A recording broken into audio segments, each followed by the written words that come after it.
All right, this was about an older brother, about 26, 27, and his younger brother, 19 years old, is trying to kill him because he thought that he stole his gun.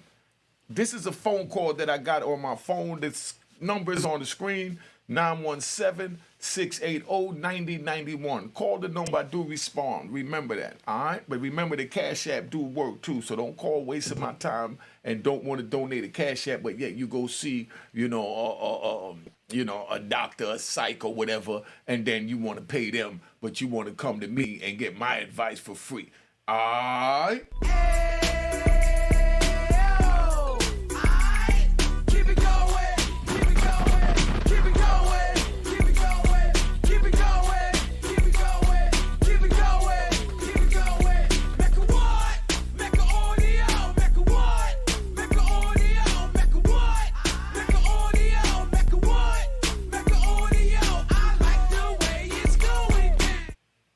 All right, you know what it is. Unique Mecca Audio, man. I'm going to tell you this one, right? This one's another call that I got, right? Like I said, I got this iPhone here, right? I answer this iPhone so y'all understand. You see my Cash App just came up on the screen. First of all, follow me at Unique Mecca Audio at Instagram, TikTok, Twitter, and all of that, right? Cash App is up there. Make sure you hit the logo. It says created 2020. There's no picture of me on the logo, on my logo. And make sure you know that it says that it was created in 2020. Now, I had a young brother call me, right? I'm not going to say where he called me from. I asked him if I could, talk about the story. He said, yeah.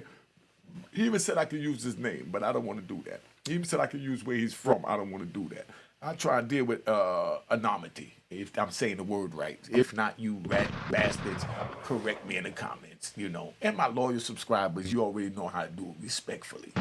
Now, a brother called me, and he tells me that his little brother trying to kill him, that he grew up, in one of the major cities, in the hood, where there's gun violence every day and every night, but he played basketball real good, so they wound up taking him, out the hood, sent him to the suburbs to go play basketball for one of the European teams.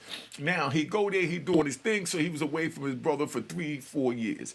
In between the time he was away from his brother that he raised, that he changed his pampers with, that his mama always made him take with him when he go outside. Now, that same little brother wound up getting caught up in the gang life. Real story, right? True story. He gets caught up in the gang life, him getting caught up in the gang life, he carrying guns, he running with a killer crew, and he doing what he got to do on the street. Not saying that I condone it, but I'm just letting you know that's what he felt he had to do because that's what the streets mandate, and the young man decided to go on the street. So the older brother come back, the gun come up missing. The young brother's gun come up missing, and he's at his mama house, and his little brother said, man, you stole my gun. He said, nah, I ain't take your gun. He said, man, you took my gun. You the only one here. You took my gun missing. You know what I mean? So the older brother not trying to cause a problem. He said, man, I'm going to give you $250 when I get paid on Friday. You buy yourself another gun and leave me out that mess. So now the younger brother, where his mentality is at, he's saying, now, see, you took my gun. That proves you took my gun. Because if you didn't take my gun, you wouldn't be willing to pay for my gun. And he said, man, I paid for the gun because I want to argue with you because you're my baby brother and I love you. And he's like, man, you don't love me. If you love me, you wouldn't have took my gun. You got me going out here looking for another gun because I can't walk without a gun, so you put my life in danger. So I'm telling you now, I'm going to body you. This the baby brother talking to the older brother that he's going to body him. So now the older brother called me and he tell me, man, I go by my mama house. And when I go by my mama house, I can't, sit down and spend time with my mama because my little brother there. So I don't even go by the house no more. I haven't seen my mama in about 2 months, but I really want to see my mama, but I don't want to go by there and got to deal with my baby brother. What should I do? He asking me what should he do. You see what I'm saying? This is how real my channel is. He's asking me what should I do. I could have told him, yo, go body that little nigga. He's trying to play you. Never will I do that from where I stand at today. Maybe 30 years ago, I might have told him that. But right now, nah. Now I got to give him real solid advice as a man. So I tell him, nah, family, you can't do that. He said, yeah, but I ain't even see my mama in 2 months. You know what I mean? He said, I've been staying with my girl, that live in the suburbs because I try and stay away because now he got his little henchmen. They trying to kill me. He said, but I get along with them. When they see me by myself, they tell me that he did wrong and they know I didn't take his gun because I don't need his gun because I play basketball. I'm not even in the hood. I'm not in the gang. I'm not in the nothing. I don't need no gun. The henchmen know that. So when the henchmen catch him by himself, they just try and talk to him and treat him like, like the older homie he is, because that's what it is. So by him doing that now, the older brother, he calls me and he wants to know what to do. So I said, man, stay away from your little brother. Stay away from your mother for a minute because time heals everything. How we feel right now, you understand? How we feel right now, let me fix my little hood, man, screw that. How we feel right now, right? We feel like, we have to project a certain image. I'm glad that you don't feel you have to project a certain image, so that's why you made this call. So like I said, give him time, let him cool off, and then you get with him, So now he's telling me like, yeah, but, I can't even see my mama. I said, dog, you want your nephew, your son to kill you? I mean, your brother to kill you? You know what I mean? Or do you want to kill your brother? He said, nah, I love him. I said, all right, so give him space and let time heal it. So now the little brother going through all that, he threatened him. So then he calls me back and he said, man, I snuck in and I went and see my mother. My little brother wasn't there. My mother's sick. She bedridden, But, I'm glad I got a chance to see her. But Mother's Day is coming up and I want to go see my mother for Mother's Day. He said, but I know my little brother gonna be there because my little brother lived with my mother. I was just lucky and wound up catching, my mom's without my little brother there, He said, but I definitely want to bring her some flowers and some candy and let her know I love her on Mother's Day, but I don't want to get into it with my little brother.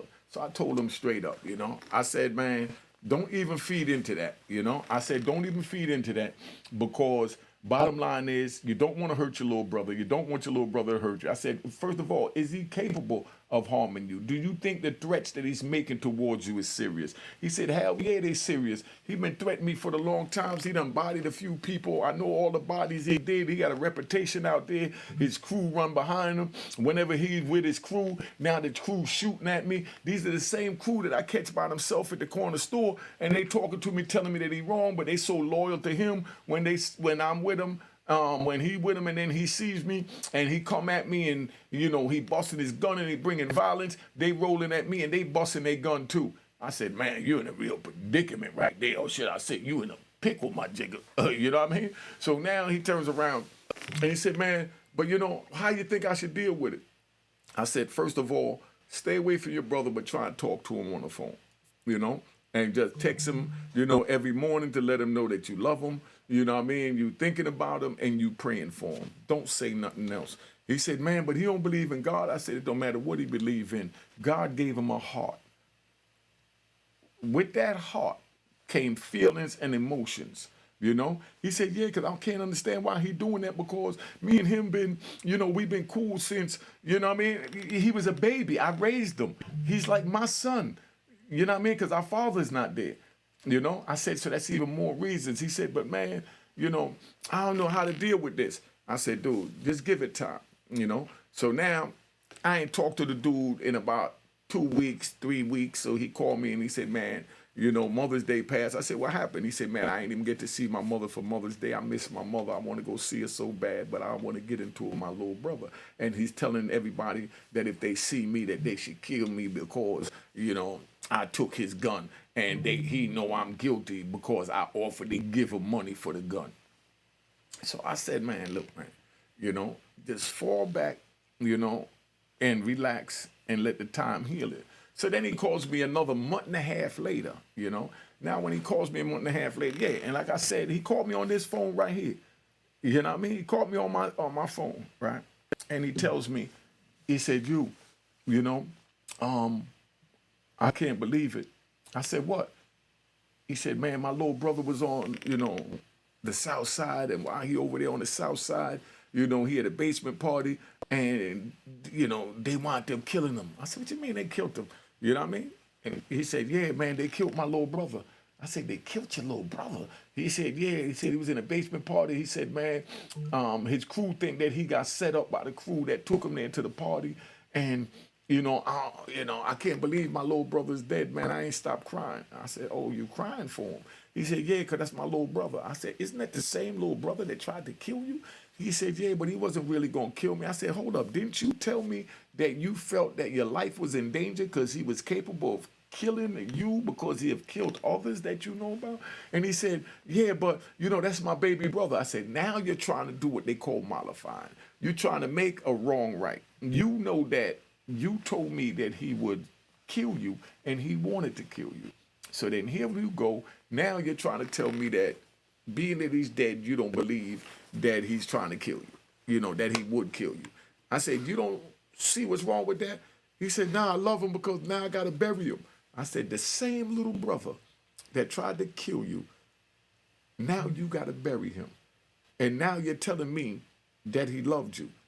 But I'm going to tell you, he did love you, but he got caught up in the streets, the street code, the confusion of the street code, because obviously the crew that he ran with didn't give him the jewels that he needed on how to really move in the street.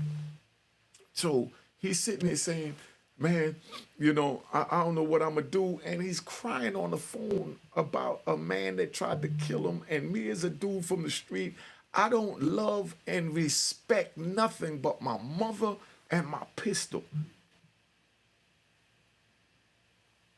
But that's the way I was raised. But after doing 26 years in prison, laying back, seeing people in different types of circumstances and seeing the way life played out, I know now that, I have to do better and I have to find my soul.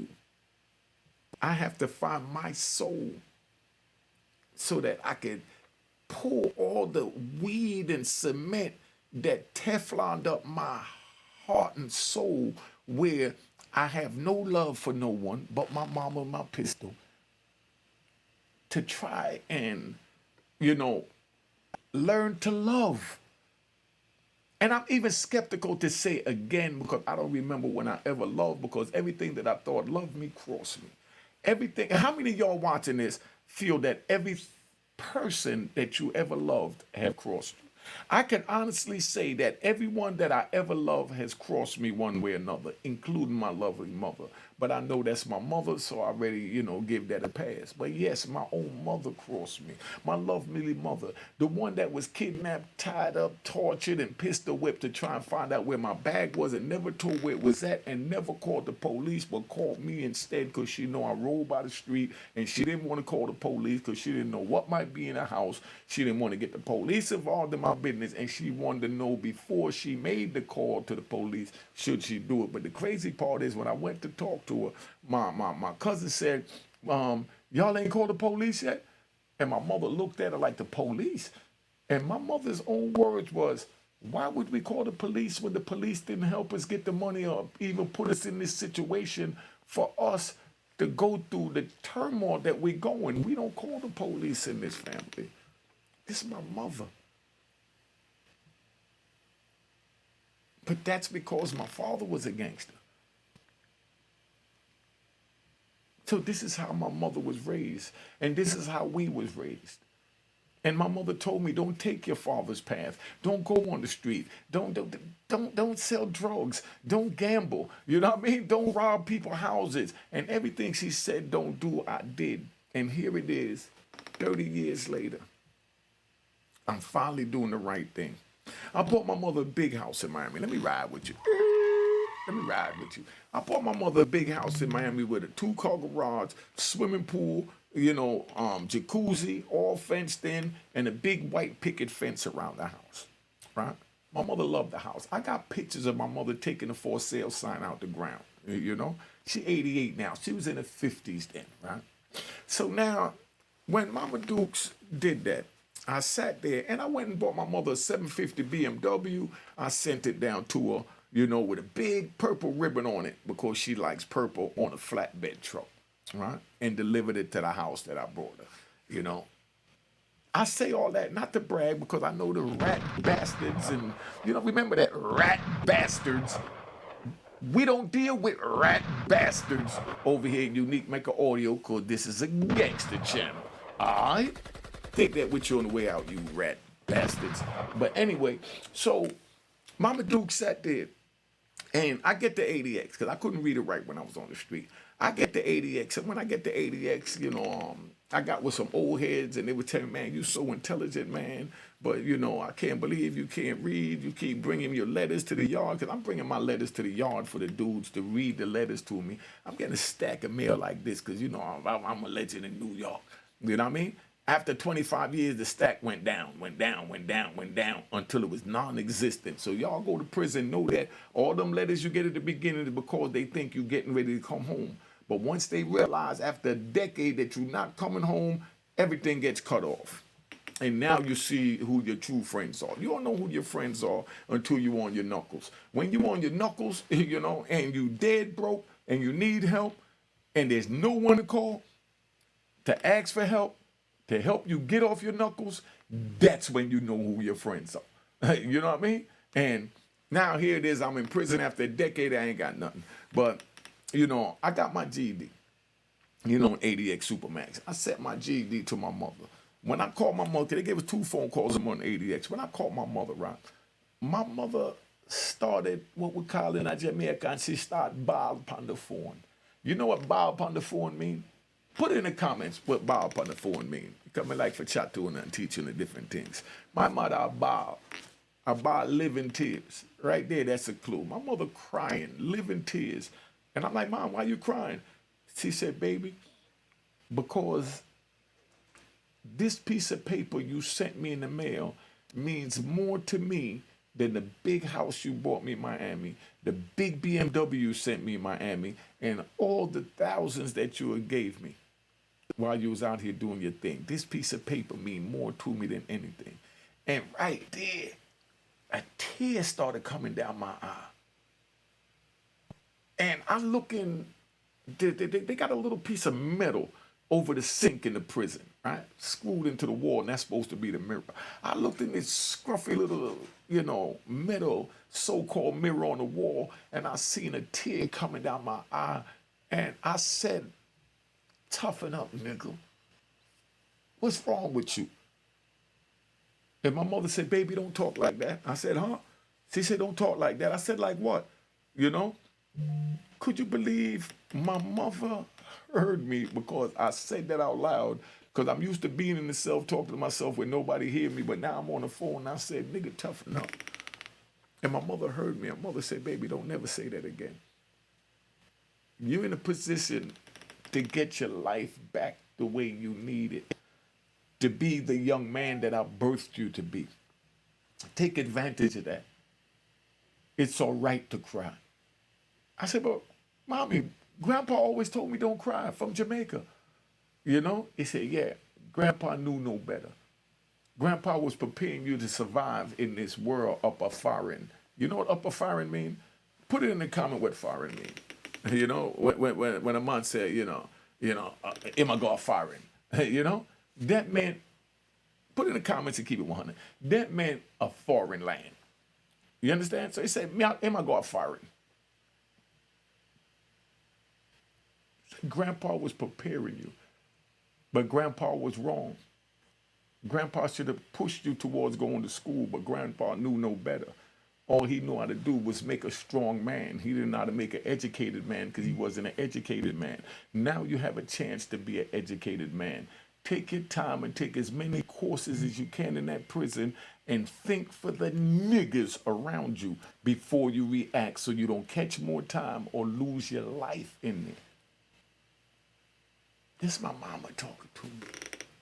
The same woman that wouldn't call the police now, she's back on the same trip. You know what I mean? She's back on the same trip telling me, get my shit together. You know what I mean? She's been telling me all my life. I didn't want to listen, but now I'm trapped in a cage. I got no choice but to listen, so I'm listening. Where do we go from there? What do we do from there?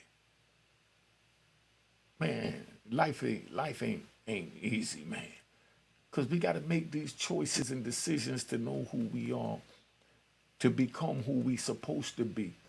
But with the wrong guidance, that's like you have a garden, and instead of watering the garden, you're pouring acid in the garden. You're pouring acid in the garden, you're going to kill everything in it. All my life, they've been pouring acid in my garden and teaching me to survive and grow through the acid that was being poured in the garden, which was the streets that I was running on. Cash App on the screen. I don't care if it's $1, $5, or whatever. Make sure you know that I don't use my picture in the logo. That's not me. That's a scam. Hit the logo. Make sure it say it was created in 2020. All right? If you got a question, you want to tell a story you want me to share, call me at the number on the screen, 917-680-9091. 917-680-9091. All right? I do answer my calls, right? Cop the book of Raw in Harlem. Like this video. Subscribe. Let me say that one more time. Subscribe to this channel and hit the notification bell, because I've been going through a lot because my demons been haunting me a little bit. You know what I mean? This is the month of Ramadan, so that's why I'm trying to give positive message, you know what I mean, to y'all, right? So everybody that's fasting for the month of Ramadan, you know, alhamdulillah, let's hope we have a successful Ramadan, inshallah. All right? So let's tap out, because I got to get ready to go do some things, man. I've been out here long enough. All right? Cheers, toast the crime, toast the crime, the crime, the crime, the crime.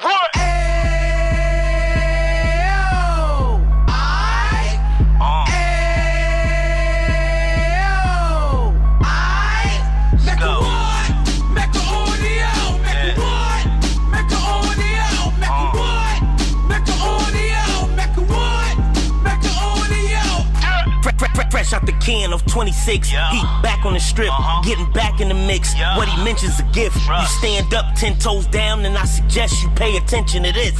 Real. Take a little gully posse and put it in Harlem. He cut from the bottom, came up from the bottom. Drop the book, you should go and get it. An Instagram page and a YouTube you could go and visit. Yeah. Then you could consider yourself LinkedIn. Real. Sit front row and get Jews from a kingpin. How he went through it, so you ain't gotta go do it. To not pay attention would be stupid. Talking about a man that probably put your grandfather on. Probably the reason that him and your grams got along. A man that generated millions on the block, did his time, never squilling to the cops, make an audio.